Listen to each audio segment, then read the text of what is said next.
David, un zénier. Ya, adresse. Jan Bol, PIB. Ah. David Gola. Ah, non. Ah. Tac. Eh. Tac. Bon, prestom? Ah, gortozit. De deganin. Ja, me men e wirion ket an dra. Oh, c'hwiwa. A bouez eo ben brechiet. Ja, kuit da en merdet, gars. Allez.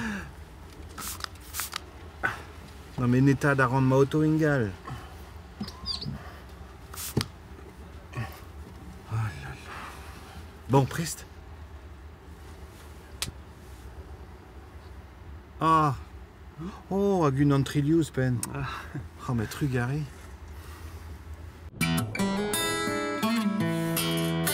Ma peus bet an diubikaden en eus risk les bet. Diubikaden? Un vaccin, quoi. Ah, ya, me reini meus bet.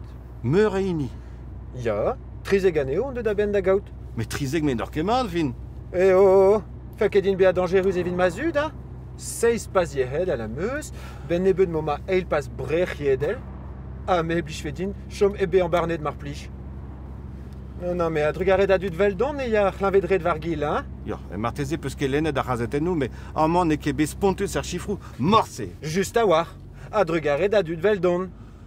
Ya, delezeg e rank fer bea e l'er klask ar guzen ou toul. Oh, mais delez egond, ben ugen munut e vi merusel. Chomidaza!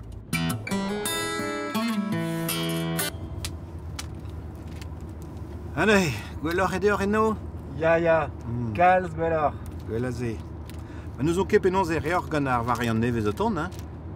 Ah, variant nevez, mitio? Mais ya, hervez ar vezeien, e stouf ar boelou, e tag ar stomok, hag e te mouk croc'hen an dut. Mouk? Mais ya, men a rit kubilou, oh là là. Ur spon eo penaos ni rafen ket bilou. Mais ne dag nemet ar erius triz.